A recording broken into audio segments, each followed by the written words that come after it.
Welcome to trending சமையல். இன்றைக்கி நம்ம வீடியோவில் பெண்களுக்கு பயனுள்ள வகையில் ரொம்பவே யூஸ்ஃபுல்லாக இருக்கக்கூடிய நிறையா டிப்ஸ் ஷேர் பண்ணியிருக்கிறேன்.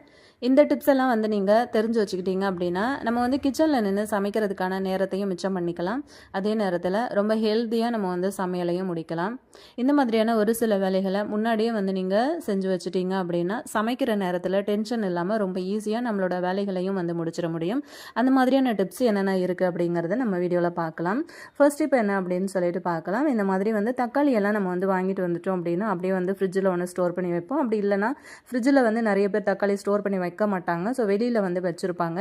இன்றைக்கி நீங்கள் ஃப்ரிட்ஜில் வைக்கிறதா இருந்தாலும் சரி, வெளியில் வைக்கிறதா இருந்தாலும் சரி, இந்த ஒரு டிப்பை ஃபாலோ பண்ணிங்க அப்படின்னா தக்காளி சீக்கிரத்தில் உங்களுக்கு அழுகி கெட்டு போகாமல் இருக்கும். ஸோ அந்த மாதிரி தக்காளியை எப்படி நம்ம ஸ்டோர் பண்ணுறது அப்படிங்கிறத பார்க்கலாம். ஃபஸ்ட்டு தக்காளி வாங்கும்போது இந்த மாதிரி மொத்த தக்காளியுமே பழுத்துட்டு இருக்க மாதிரி பார்த்து வாங்காதீங்க. கொஞ்சம் காய் பழம் அப்படின்னு சொல்லிட்டு கலந்து வாங்கிக்கோங்க. அப்போ தான் நம்ம வச்சு சமைக்கும் போது நமக்கு கொஞ்சம் கொஞ்சமாக அது பழுக்க ஆரம்பிக்கும். இப்போ நம்ம இதுக்கு என்ன பண்ணலாம் அப்படின்னு சொல்லிட்டு பார்த்தீங்கன்னா, நம்ம எப்போவுமே வீட்டில் விளக்கெண்ணெய் வச்சுருப்போம் இல்லையா? ஸோ அந்த விளக்கெண்ணெய் தான் நான் எடுத்திருக்கேன். அதில் கொஞ்சமாக கையில் அந்த மாதிரி தொட்டுக்கோங்க. அந்த தக்காளியோட பின்பக்கம் அந்த காம்பு பகுதி இருக்கு இல்லையா?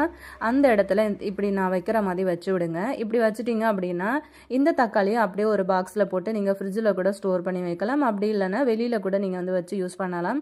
ரொம்ப நாளுக்கு உங்களோட தக்காளி பழம் நல்லாவே இருக்கும். சீக்கிரத்தில் அழுகாது. அதே மாதிரி அந்த தோலெல்லாம் சுருங்கி போகவே போகாது. நல்லா ஃப்ரெஷ்ஷாக நம்ம எப்படி வாங்கிட்டு வைக்கிறோமோ அதே மாதிரியே ரொம்ப நாளுக்கு நல்லாயிருக்கும். இது கண்டிப்பாக ஃப்ரிட்ஜ் இல்லாதவங்களுக்கும் யூஸ்ஃபுல்லாக இருக்கும். ஃப்ரிட்ஜ் இருக்கிறவங்களுக்கும் ரொம்ப யூஸ்ஃபுல்லாக இருக்கும்னு நினைக்கிறேன். இந்த மாதிரி டிப்பை கண்டிப்பாக நீங்கள் ஃபாலோ பண்ணல அப்படின்னா கண்டிப்பாக ட்ரை பண்ணி பாருங்கள். நெக்ஸ்ட் டிப் பார்க்கலாம். இந்த மாதிரி தேங்காய்லாம் பார்த்தீங்கன்னா நீங்கள் ஃப்ரிட்ஜில் ஸ்டோர் பண்ணி வச்சுட்டிங்க அப்படின்னா உங்களுக்கு மாதக்கணக்கில் கூட நல்லாயிருக்கும். சீக்கிரத்தில் உங்களுக்கு கெட்டு போகாது. அதே நேரத்தில் நம்ம சமைக்கிற நேரத்தில் அந்த தேங்காயை துருவணும் அரைக்கணும் அப்படின்னா நமக்கு கஷ்டமாக இருக்கும். ஆல்ரெடி நம்ம துருவி வச்சுட்டோம் அப்படின்னா நமக்கு சமைக்கிற டைமில் ரொம்ப ஈஸியாக இருக்கும் எடுத்து நம்ம சமையலுக்கு யூஸ் பண்ணுறதுக்கு. இன்றைக்கி தேங்காய் துருவுறதுக்கு நான் இந்த மாதிரி தேங்காய் துருவல் தான் எடுத்திருக்கேன். அதாவது அந்த தேங்காய் துருவுற இந்த மணக்கட்டை பார்த்தீங்கன்னா நான் மீஷோவில் தான் வாங்கினேன். ரொம்ப ரொம்ப யூஸ்ஃபுல்லாக இருக்குது. வேணும் அப்படின்னா சொல்லுங்கள். நான் இதோட லிங்க் டிஸ்கிரிப்ஷன் பாக்ஸில் கொடுக்குறேன். தேங்காய் ரொம்ப பூ போல் சின்ன சின்ன பொடிசாக இந்த மாதிரி துருவுறதுக்கு ரொம்ப வசதியாக இருக்குது. அதே நேரத்தில் ரொம்ப குயிக்காகவும் வேலை முடிஞ்சிருது. இப்போ தேங்காய் குவான்டிட்டி கொஞ்சம் அதிகமாக வச்சுருக்கீங்க அப்படின்னாலுமே நீங்கள் இப்படி துருவிட்டீங்க அப்படின்னா நமக்கு ரொம்பவே ஈஸியாக இருக்கும். இப்போ சட்னி அரைக்கிறதுக்கோ இல்லை பொரியலுக்கு போடுறதுக்கோ இந்த மாதிரி துருவி ஆல்ரெடி நீங்கள் ஸ்டோர் பண்ணி வச்சிட்டிங்க அப்படின்னா ரொம்ப ஈஸியாக இருக்கும் உங்களுக்கு எடுத்து யூஸ் பண்ணுறதுக்கு. அதே சமயத்தில் உங்களுக்கு சீக்கிரத்தில் கெட்டும் போகாது. நான் எல்லா தேங்காயுமே உங்களுக்கு துருவிட்டு காட்டுறேன் பாருங்கள். ரொம்ப குயிக்காக தேங்காய் ஃபுல்லாகவே நான் துருவி எடுத்துக்கிட்டேன். அதுக்கப்புறம் இந்த மாதிரியான ஒரு கண்ணாடி பவுல் யூஸ் பண்ணி அதில் ஃபுல்லாக தேங்காயும் ஸ்டோர் பண்ணி வச்சுக்கோங்க. இந்த மாதிரி ஃபுல்லாக போட்டுட்டு இதை அப்படியே நம்ம ஃப்ரீசரில் எடுத்து வச்சுக்கலாம். இப்போ சமையலுக்கு நீங்கள் யூஸ் பண்ண போகிறீங்க அப்படின்னா ஒரு 1/2 hour முன்னாடி எடுத்து வெளியில் வச்சிட்டிங்கன்னா கொஞ்சம் இலகி வந்ததுக்கு அப்புறம் நீங்கள் எடுத்து யூஸ் பண்ணிக்கலாம். ட்ரை பண்ணி பாருங்கள். நெக்ஸ்ட்டு பார்க்கலாம். நம்ம எப்போவுமே ஃப்ரீயாக இருக்கிற நேரத்தில் இதை பண்ணலாமா அதை பண்ணலாமா, எதை பண்ணி வச்சா சீக்கிரம் நம்ம வேலை முடியும் அப்படின்னு யோசிப்போமே தவிர நம்மளை பற்றி நம்ம யோசிக்கவே மாட்டோம். நம்ம கொஞ்சம் நேரம் டைம் எடுத்து நம்ம இதெல்லாம் பண்ணி வச்சுட்டோம் அப்படின்னா நம்ம வீட்டு வேலைகளோடு சேர்த்து நம்மளோட உடம்பையுமே ரொம்ப ஆரோக்கியமாக ஹெல்த்தியாக மெயின்டைன் பண்ணலாம். அதுக்கு பார்த்திங்க அப்படின்னா இன்றைக்கி இந்த முருங்கைக்கீரையை நம்ம எப்படி யூஸ் பண்ணிக்கலாம் அப்படிங்கிறத ஷேர் பண்ணியிருக்கேன். ஃபஸ்ட்டு பார்த்திங்கன்னா இந்த மாதிரி முருங்கைக்கீரையை நல்லா ஃப்ரெஷ்ஷாக இருக்கும்போதே இப்படி நல்லா உருவி எடுத்துக்கோங்க. நம்மளோட உடம்பு ஆரோக்கியமாக இருந்துச்சு அப்படின்னா தான் நம்ம குடும்பத்துக்காக நம்ம நிறைய வேலைகளை செய்ய முடியும். அவங்களோட ஆரோக்கியத்துக்காகவும் நம்மளால் உழைக்க முடியும். நம்ம எந்த அளவுக்கு ஹெல்த்தியாக இருக்கிறோமோ அந்தளவுக்கு ஹெல்த்தியாக வீட்டில் இருக்கிற எல்லாரையும் நம்மளால் கேர் பண்ணிக்க முடியும் இல்லையா? ஸோ அதுக்காக இந்த மாதிரி முருங்கைக்கீரையிலேருந்தே நம்ம ஸ்டார்ட் பண்ணலாம். கண்டிப்பாக இது நிறைய பேருக்கு தெரிஞ்சிருக்கும், நிறைய பேருக்கு தெரியாமையும் இருக்கும். தெரியாதவங்களுக்கு கண்டிப்பாக நீங்கள் இந்த வீடியோ ஷேர் பண்ணி கொடுங்க. நான் மொத்த முருங்கைக்கீரையும் இந்த மாதிரி உருவி எடுத்துட்டேன். இதை நீங்கள் வீட்டில் நல்ல நிழல்லே காய வச்சு எடுத்துக்கோங்க. நல்ல காயிற வரைக்கும் ஒரு 2-3 நாள் வரைக்கும் கூட நல்லா இதை நிழலில் காய வச்சு எடுத்துக்கோங்க. இப்படி கை வச்சு நீங்கள் உடைச்சிங்க அப்படின்னா நல்லா அந்த மாதிரி உடஞ்சி வரணும். இதை வெயில்லையும் காய வைக்கலாம். உங்களுக்கு வெயிலில் காய வச்சிங்க அப்படின்னா கொஞ்சம் சத்துக்கள் குறைஞ்சி போயிடும். ஸோ அதனால தான் நான் நிழலில் காய வச்சு இந்த மாதிரி உலர்த்தி இந்த மாதிரி பொடி பண்ணி எடுத்துக்கோங்க அப்படின்னு சொன்னேன். இப்போ அப்படி கை வச்சு நசுக்கும் போதே நல்லா அந்த மாதிரி உடஞ்சி வந்துருச்சு. அதுக்கப்புறம் ஒரு சின்ன மிக்சி கப்பில் மாற்றி நம்ம எடுத்துக்கலாம். இப்போ உங்களுக்கு காயறதுக்கு ரொம்ப லேட் ஆகுது அப்படின்னா நீங்கள் ஓவன் யூஸ் பண்ணி கூட நீங்கள் அதில் ட்ரை பண்ணிவிட்டு அதுக்கப்புறம் இந்த மாதிரி ப்ராசஸ் பண்ணிக்கோங்க. இப்போ இந்த மாதிரி ஒரு மிக்சி கப்பில் சேர்த்து நல்லா இதை பொடி பண்ணி அரைச்சி எடுத்துக்கலாம். நல்ல நைஸான பவுடராக இதை அரைச்சி எடுத்துக்கோங்க. அரைச்சி எடுத்ததுக்கப்புறம் தேவைப்பட்டுச்சு அப்படின்னா ஒரு தடவை நீங்கள் நல்லா ஒரு சல்லடை யூஸ் பண்ணி இதை ஃபுல்லாகவே சலிச்சு எடுத்துக்கோங்க.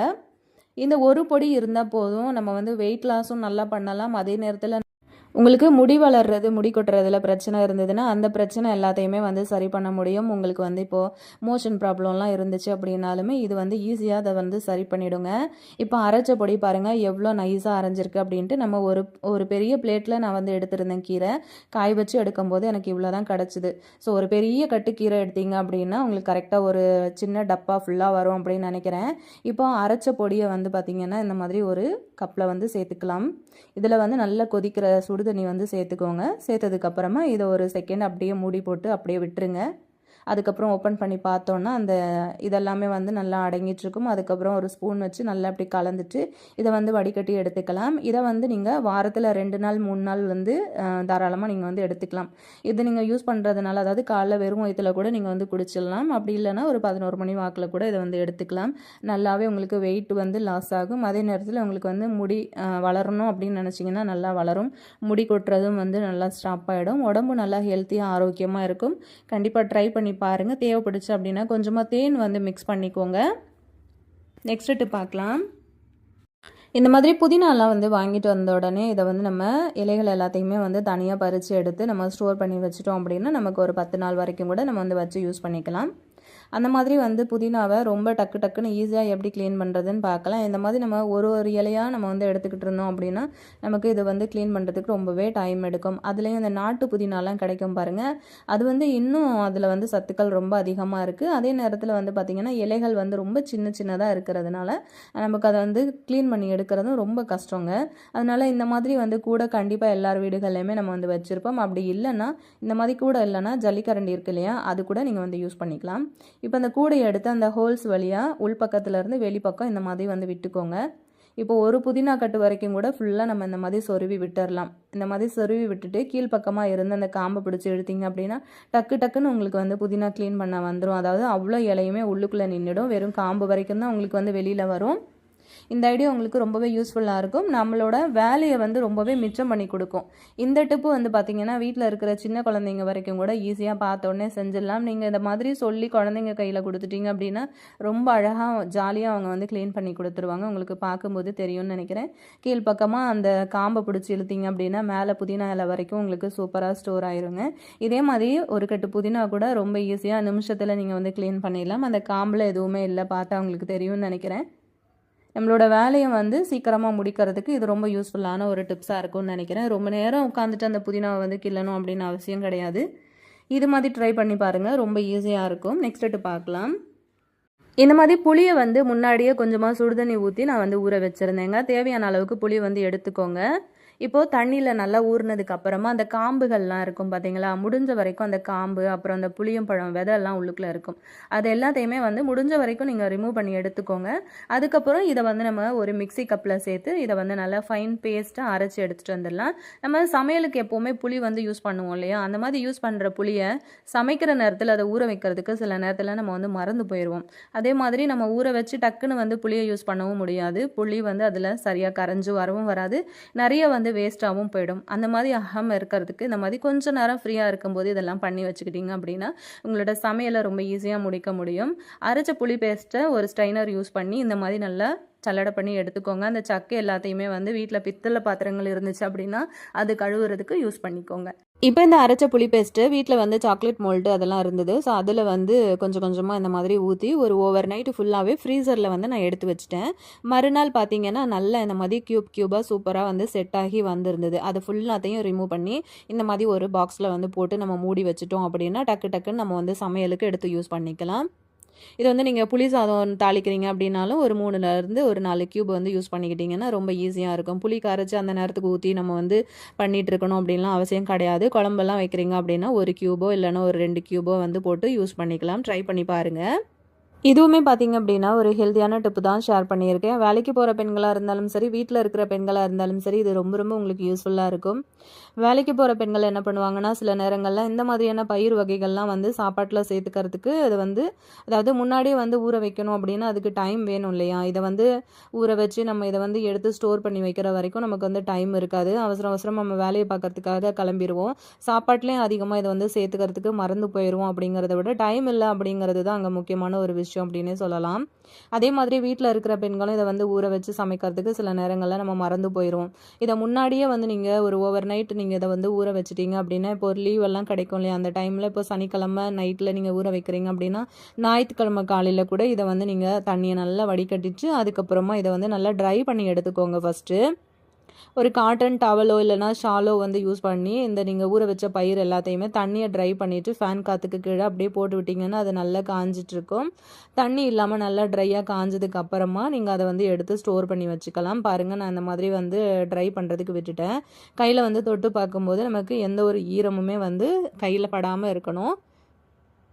இந்த மாதிரி எல்லா தானியமும் வந்து சேர்ந்த பயிரும் வந்து இருந்தது. ஸோ அதுவுமே நான் வந்து ஊற வச்சு எடுத்துக்கிட்டேன். இப்போ இதை வந்து இந்த மாதிரி குருமாலெல்லாம் நம்ம வந்து யூஸ் பண்ணும்போது எல்லா வகையான தானியத்தோட சத்துமே நமக்கு உடம்புக்கு வந்து தாராளமாக கிடைக்கும் இல்லையா?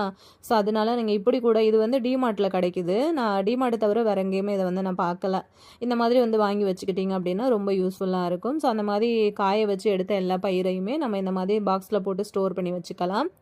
நீங்கள் அப்படியே எடுத்து ஃப்ரிட்ஜில் வந்து வச்சுட்டிங்க அப்படின்னா ஒரு 15 நாள் வரைக்கும் கூட நீங்கள் வச்சு சாப்பிட்லாங்க. நீங்கள் சுண்டலாவோ குருமாவோ எதுக்கு வேணும்னாலும் நீங்கள் வந்து யூஸ் பண்ணிக்கலாம். ஒரு பூரி செய்கிறீங்க அப்படின்னா டக்குன்னு ஒரு கிரேவி பண்ணணும், சப்பாத்தி பண்ணுறீங்க அப்படின்னா டக்குன்னு ஒரு குருமா பண்ணணுன்னாலுமே உங்களுக்கு ரொம்ப ஈஸியாக இதை வந்து யூஸ் பண்ணிக்க முடியும். அதே சமயத்தில் எல்லா பயிருமே இருக்கிறதுனால ரொம்ப ஹெல்த்தியாக சாப்பிட்ட மாதிரி ஒரு ஃபீலும் உங்களுக்கு கிடைக்கும். இதுக்கு மேலே இந்த மாதிரி வந்து நீங்கள் இப்போ வரைக்குமே நீங்கள் ட்ரை பண்ணல அப்படின்னா தாராளமாக இதை வந்து ட்ரை பண்ணி பாருங்கள். ஃப்ரிட்ஜில் வந்து நீங்கள் வச்சு யூஸ் பண்ணும்போது இது நல்லா முளைக்கட்ட ஆரம்பிச்சிடும். அது இன்னுமே உங்களுக்கு ஆரோக்கியமாக இருக்கும். ட்ரை பண்ணிவிட்டு எப்படி இருக்குன்னு சொல்லுங்கள். நெக்ஸ்ட்டு பார்க்கலாம். இந்த மாதிரி பன்னீரெல்லாம் நம்ம வந்து வாங்கிட்டு வந்து சமையலுக்கு யூஸ் பண்ணும்போது அந்த பன்னீரை அப்படியே வந்து ஸ்டோர் பண்ணி வச்சுருவோம்.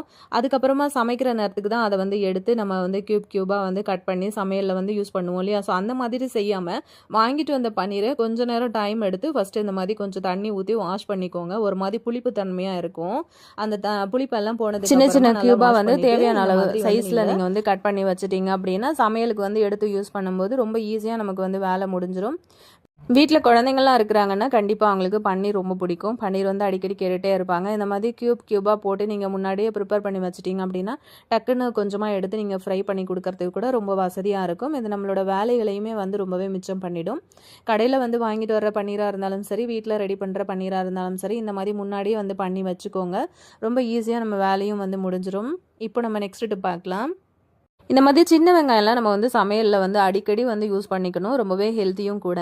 அந்த மாதிரி யூஸ் பண்ணுற சின்ன வெங்காயத்தை அவசரத்துக்கு நம்ம வந்து உரிக்கணும் அப்படின்னா நமக்கு உரிக்க முடியாது. ரொம்ப கஷ்டமாக இருக்கும். கொஞ்சம் நேரம் நம்ம போராடினாலும் ஒரு 15-20 வெங்காயம் தான் நம்மளால் உரிக்க முடியுமே தவிர இதை ரொம்ப ஈஸியாக உரிக்கிறதுக்கு இதில் வந்து முன்னாடியே தண்ணி ஊற்றி வச்சுடுங்க. தண்ணி ஊற்றி ஒரு 10 நிமிஷம் விட்டுட்டிங்கன்னா நல்லா இது வந்து ஊறி வந்துடும். அதுக்கப்புறம் ஒரு கத்தி யூஸ் பண்ணி ஈஸியாக நீங்கள் வந்து இதை உரிச்சு எடுத்துடலாம். டக்குன்னு உங்களுக்கு வந்து தோல் உரிக்க வந்துடும். இன்னொரு முக்கியமான விஷயம் என்னன்னு பார்த்தீங்கன்னா, இந்த மாதிரி தண்ணியில் ஊற வச்சு உரிக்கும் போது உங்களுக்கு கண்ணில் தண்ணியும் வராது. அதாவது கண் வந்து எரிச்சல் இருக்கவே இருக்காது. ரொம்ப ஈஸியாகவும் வந்து உரிக்க வந்துடும். நல்ல நிறைய குவான்டிட்டியில் உரிச்சிட்டு கூட நீங்கள் டப்பாவில் போட்டு ஃப்ரிட்ஜில் வந்து ஸ்டோர் பண்ணி வச்சுக்கலாம். அதாவது இப்போ ஃப்ரிட்ஜில் வந்து வெங்காயம்லாம் உரித்து ஸ்டோர் பண்ணி வைக்கக்கூடாது அப்படின்னு தான் சொல்கிறாங்க. ஆனால் நம்ம வந்து கட் பண்ணி வைக்கல. வெங்காயத்தை வந்து முழுசாக அந்த தோலை மட்டும்தான் உரிச்சிட்டு அப்படியே டப்பாவில் போட்டு ஸ்டோர் பண்ணி வச்சுக்க போகிறோம். இதை வந்து நம்ம மாதக்கணக்கில் வந்து வச்சு யூஸ் பண்ண போகிறது கிடையாது. மிஞ்சி போனால் ஒரு 4-5 நாளில் நம்ம வந்து சமைச்சு காலி பண்ணிடுவோம் இல்லையா? ஸோ தாராளமாக இந்த மாதிரி வந்து பொடியாக இருக்கிற வெங்காயத்தை கூட நீங்கள் வந்து முன்னாடியே உரித்து ஸ்டோர் பண்ணி வச்சிட்டிங்க அப்படின்னா, இப்போ மீன் குழம்பு அதெல்லாம் முட்டை எல்லாம் வந்து நம்ம ஃப்ரை பண்ணுறோம் அப்படின்னா ரொம்ப ஈஸியாக இருக்கும். அதே மாதிரி ரொம்ப டேஸ்ட்டாக இருக்கும். சாம்பாருக்கு கூட ரொம்ப தாராளமாக இதை வந்து நம்ம யூஸ் பண்ணும்போது உடம்புக்கு ரொம்பவே ஆரோக்கியமாக இருக்கும். அதனால் தாராளமாக நீங்கள் இந்த மாதிரி வந்து உரிச்சிட்டு அதுக்கப்புறம் ஸ்டோர் பண்ணி வைங்க. இதே மாதிரி நான் வந்து பூண்டுமே வந்து தண்ணியில் போட்டு உரித்து எடுத்து வச்சுருக்கேன். ஸோ அந்த கிளிப்பிங்ஸ் வந்து மிஸ் ஆகிடுச்சு. பூண்டையும் நம்ம வந்து வார கணக்கில் வந்து வச்சு யூஸ் பண்ணிக்கலாம். டக்குன்னு ஒரு அவசரத்துக்கு நம்ம வந்து பூண்டு உரிக்கிறதுக்கும் கஷ்டமாக இருக்கும் இல்லையா? இந்த டிப் எல்லாமே வந்து வேலைக்கு போகிற பெண்களாக இருந்தாலும் யூஸ்ஃபுல்லாக இருக்கும். வீட்டில் இருக்கிற லேடிஸ்க்கும் ரொம்பவே வந்து யூஸ்ஃபுல்லாக இருக்கும். கண்டிப்பாக இதை வந்து நீங்கள் ட்ரை பண்ணி பாருங்கள். இது வந்து சின்ன சின்ன கண்டெய்னரில் போட்டு அதுக்கப்புறம் நம்ம வந்து ஃப்ரிட்ஜில் வந்து ஸ்டோர் பண்ணி வச்சுக்கலாம். இப்போ பாக்ஸில் வந்து கொஞ்சம் கூட ஈரம் இல்லாமல் நல்லா ட்ரையாக இருக்கிற மாதிரி பார்த்துக்கோங்க. அதுக்கப்புறம் ஃப்ரிட்ஜில் வந்து ஸ்டோர் பண்ணிவிட்டு நீங்கள் யூஸ் பண்ணும்போது ரொம்பவே வசதியாக இருக்கும். ஃப்ரெஷ்ஷாகவும் இருக்கும். சீக்கிரத்தில் வந்து கெட்டு அழுகி போகாது. ட்ரை பண்ணி பாருங்கள். நெக்ஸ்ட்டு பார்க்கலாம். லெமன் வந்து கொஞ்சம் அதிகமான குவான்டிட்டியில் வீட்டில் இருக்குது, இல்லை வாங்கிட்டு வந்துட்டாங்க அப்படின்னா அது வந்து இப்போ வெளியில் வச்சாலும் சரி ஃப்ரிட்ஜில் வச்சாலும் சரி கொஞ்சம் நாளில் வந்து வேஸ்ட்டாக போயிடும், அதாவது அழுகி ஒரு மாதிரி காஞ்சு போயிடும். அந்த மாதிரி ஆகாமல் இருக்கிறதுக்கு லெமன் வந்து ஃபஸ்ட்டு நல்லா கசக்கி எடுத்துக்கோங்க. அதுக்கப்புறம் 2ஆக கட் பண்ணி இந்த மாதிரி அதோட சாறு வரைக்கும் ஃபுல்லாக வந்து பிழிஞ்சு எடுத்துக்கோங்க. இந்த மாதிரி வந்து செஞ்சுட்டு நீங்கள் வந்து ஐஸ் க்யூப் நம்ம வந்து போடுவோம் இல்லையா, அந்த ட்ரேயில் ஊற்றி ஃப்ரீசரில் வந்து வச்சுட்டிங்க அப்படின்னா மாத கணக்கில் இதை வந்து வச்சு யூஸ் பண்ணிக்கலாம். சீக்கிரத்தில் உங்களுக்கு கெட்டு போகாது. லெமன் ரைஸ்லாம் வந்து பண்ணுறீங்க அப்படின்னா தாராளமாக நீங்கள் இதை வந்து யூஸ் பண்ணிக்கலாம். அதே மாதிரி இப்போ வீட்டில் வந்து டக்குன்னு ஒரு ஜூஸ் போடணும், லெமன் ஜூஸ் போடணும், இப்போ கெஸ்ட்டு வர்றாங்க ஜூஸ் போட்டு கொடுக்கணும் அப்படின்னா கூட நீங்கள் இதிலேருந்து 1-2 க்யூப் வந்து எடுத்து யூஸ் பண்ணிக்கலாம். இதுவுமே ரொம்ப நாளுக்கு கெட்டு போகாமல் மாதக்கணக்கில் நல்லா ஃப்ரெஷ்ஷாக இருக்கும். ட்ரை பண்ணி பாருங்கள். நெக்ஸ்ட்டு பார்க்கலாம். இந்த அப்பளம்லாம் வந்து நம்ம வாங்கிட்டு வந்ததுக்கப்புறமா அதை எண்ணெயில் போட்டு பொரிக்கும்போது அந்த எண்ணெயே ஒரு மாதிரி கசடு படிஞ்ச மாதிரி ஒரு மாதிரி ப்ரௌன் கலரில் அடியில் படிஞ்சிரும். அந்த எண்ணெயை வந்து நம்ம சமையலுக்கு யூஸ் பண்ணாலுமே வந்து சமையலில் சாப்பாட்டில் அந்த குழம்புல இதில் யூஸ் பண்ணாலுமே அந்த கரையும் அதில் வந்து பட்டுரும் இல்லையா. இதை நான் ஏன் சொல்கிறேன் அப்படின்னா, அந்த எண்ணெயை வந்து நம்மளால் ரீயூஸ் பண்ண முடியாது. நம்ம ஃபில்டர் பண்ணோம் அப்படின்னாலுமே அடியில் அந்த கசடு கண்டிப்பாக தங்கியிருக்கும். இப்போது அதுக்காக எப்போவுமே அப்பளம் பொரிக்கும்போது முன்னாடியே வந்து ஒரு சின்னதாக ஒரு டிஷ்யூ கிளாத் வந்து யூஸ் பண்ணிவிட்டு அந்த மாவு ஒட்டிக்கிட்டு இருக்கும் நிறைய. அந்த உளுந்த மாவு வந்து யூஸ் பண்ணுவாங்கள்ல அப்பளத்துக்கு, ஸோ அந்த உளுந்த மாவு வந்து நிறைய ஒட்டிக்கிட்டு இருக்கும். அது வந்து ஒரு டிஷ்யூ பேப்பரோ இல்லைனா சின்ன கிளாத்தோ வந்து யூஸ் பண்ணி அதை நல்லா தொடச்சி எடுத்து வச்சிட்டிங்க அப்படின்னா நமக்கு அந்த அப்பளம் வந்து பொரிக்கும் போது அந்த எண்ணெய் வந்து கசடு படாமல் நல்லா பளிச்சுன்னு நம்ம எப்படி எண்ணெய் ஊற்றுறோமோ அதே மாதிரியே நமக்கு கிடைக்கும். திரும்ப அந்த எண்ணெயை நம்ம வந்து சமையலுக்கு கூட யூஸ் பண்ணிக்கலாம். பாருங்கள், இந்த மாதிரி சின்னதாக ஒரு கிளாத்தை வந்து யூஸ் பண்ணிவிட்டு இப்படி நல்லா தட்டி தொடச்சி விடுங்க. அது மேலே பிடிச்சிட்டு இருக்க மாவு எல்லாமே வந்து கீழே நம்மளுக்கு கொட்டிடும்.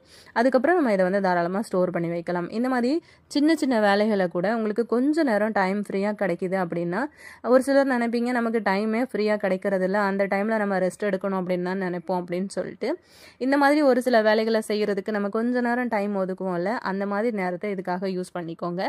இன்றைக்கான வீடியோ உங்களுக்கு ரொம்பவே பிடிச்சிருக்கும், யூஸ்ஃபுல்லாக இருந்திருக்கும்னு நினைக்கிறேன். பிடிச்சிருந்ததுன்னா மறக்காமல் வீடியோக்கு ஒரு லைக் கொடுத்துருங்க. அப்படியே உங்கள் ஃப்ரெண்ட்ஸ் அண்ட் ஃபேமிலி மெம்பர்ஸோடையும் வந்து ஷேர் பண்ணிக்கோங்க. இதே மாதிரி வீடியோ நான் அடுத்த பார்ட்லேயும் போடலாமா அப்படிங்கிறதையும் கமெண்ட் பண்ணுங்கள். ரீசெண்ட் டைமில் நம்ம சேனலில் வீடியோ பார்க்குற நிறைய பேர் ப்ரிப்பரேஷன் ஐடியாஸ் வந்து ஷேர் பண்ண சொல்லி கேட்டிருந்தீங்க. ஸோ அவங்களுக்காக இந்த வீடியோ கண்டிப்பாக யூஸ்ஃபுல்லாக இருந்திருக்கும்னு நினைக்கிறேன். நெக்ஸ்ட்டு இதே மாதிரி வீடியோஸ் வந்து ஷேர் பண்ணலாமா அப்படிங்கிறதையும் கமெண்ட்டில் சொல்லுங்கள். அடுத்து இதே மாதிரி ஒரு நல்ல வீடியோவில் நான் உங்களை சந்திக்கிறேன் ஃப்ரெண்ட்ஸ். தேங்க்யூ.